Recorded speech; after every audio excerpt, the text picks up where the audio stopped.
जम्मू कश्मीर में बॉर्डर से लेकर लाइन ऑफ कंट्रोल पर पाकिस्तान तकरीबन हर रोज सीज फायर का उल्लंघन कर रहा है, तो दूसरी ओर सिक्किम बॉर्डर पर चीन के साथ भी पिछले करीब 1.5 महीने से गतिरोध कायम है। ऐसे में अगर युद्ध की नौबत आई तो क्या होगा? सीएजी ने सेना के पास गोला बारूद के स्टॉक को लेकर बेहद ही डरावनी तस्वीर पेश की है। संसद में पेश रिपोर्ट में कहा गया, भारतीय सेना में असलहों की कमी है और जंग के हालत में 10 दिन तक लड़ने लायक भी गोला बारूद नहीं है।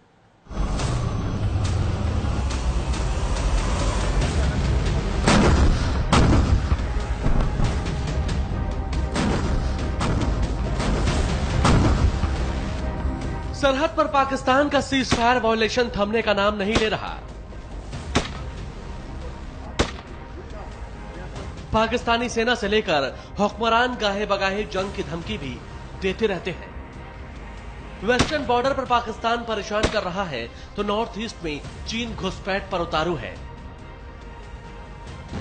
भारत को डराने के लिए चीन तिब्बत में बड़ा सैन्य अभ्यास कर रहा है।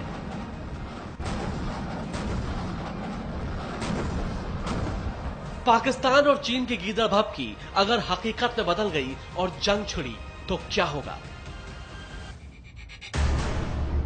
भारतीय सेना के जवानों ने अपने जोश, जज्बे, साहस और वीरता की मिसाल कई बार पेश की है। इस पर किसी को ना तो पहले शक था और न ही आगे होगा। लेकिन बिना गोला बारूद के आखिर सेना जंग कैसे लड़ेगी? ये सवाल इसलिए उठे हैं क्योंकि भारत के नियंत्रक और महालेखा परीक्षक यानी कैग ने भारतीय सेना में जंग की हालात में गोला बारूद के सुरक्षित स्टॉक को लेकर जो आंकड़े पेश किए हैं वो डराने वाले हैं। आप जानकर हैरान रह जाएंगे, भारतीय सेना के पास इतना भी गोला बारूद नहीं है कि वो लगातार 10 दिन तक युद्ध लड़ सके। एक और पाकिस्तान अपनी नापाक हरकतों से बाज नहीं आ रहा है तो दूसरी ओर चीन भी लद्दाख से लेकर सिक्किम और अरुणाचल तक लगातार आग दिखा रहा है। ऐसे में सबसे बड़ा सवाल यह है कि अगर जंग छिड़ जाए तो भारतीय सेना उसका मुकाबला कैसे करेगी, क्योंकि भारतीय सेना के वॉर वेस्टेज रिजर्व को लेकर कैग की जो रिपोर्ट पेश की गई है वो बेहद ही परेशान करने वाली है। संसद में पेश की गई कैग रिपोर्ट के मुताबिक युद्ध की हालत में सेना जिन गोला बारूद का इस्तेमाल करती है उनमें से 40% 10 दिन भी नहीं चल पाएंगे। टैंक में जो गोले इस्तेमाल होते हैं उनमें से 70% स्टॉक 10 दिन ही चल पाएगा। तोप में इस्तेमाल होने वाले गोला बारूद का 44% स्टॉक भी 10 दिन का ही है। तोप में इस्तेमाल होने वाले फ्यूज की बात करें तो 83% फ्यूज की कमी है। बेहद अहम गोला बारूद के अलावा बाकी एम्युनिशन का भी करीब 80% स्टॉक 40 दिन से भी कम का है।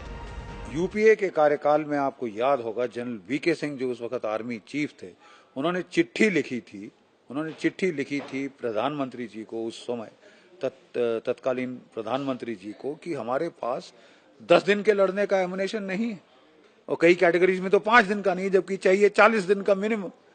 और कई और उन्होंने इस तरह की खामियां बताई थी, लेकिन कान पे किसी के जू नहीं रहेंगी। एनडीए सरकार आई तो हमको बहुत उम्मीद थी कि काफी कुछ होगा और काफी कुछ हुआ भी है, लेकिन अभी भी मैं कह रहा हूं उतनी स्पीड पे नहीं हुआ जितना होना चाहिए था। रक्षा मंत्रालय ने जंग के हालत में कम से कम 40 दिन के लिए गोला बारूद का सुरक्षित स्टॉक बनाने को मंजूरी दी थी।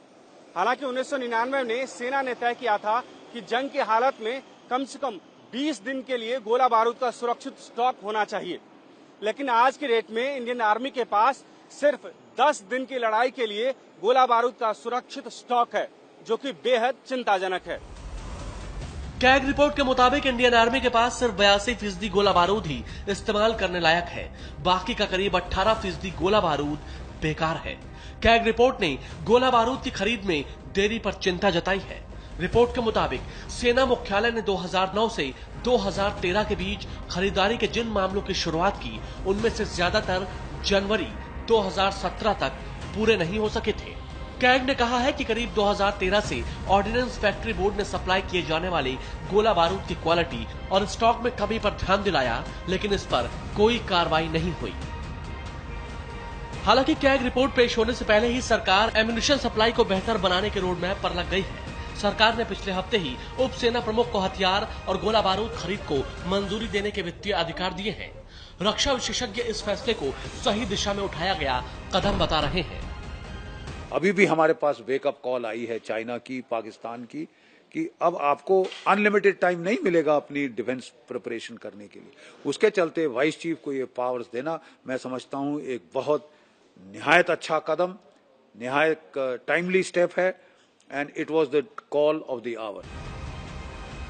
ये बात परेशान करने वाली है कि 2013 में गोला बारूद की कमी पर चेतावनी के बाद भी हालात नहीं सुधरे हैं। देश की रक्षा करने वाली सेना की जरूरतों पर कैग की रिपोर्ट आंखें खोलने वाली है। Manish Prasad, India TV, Delhi.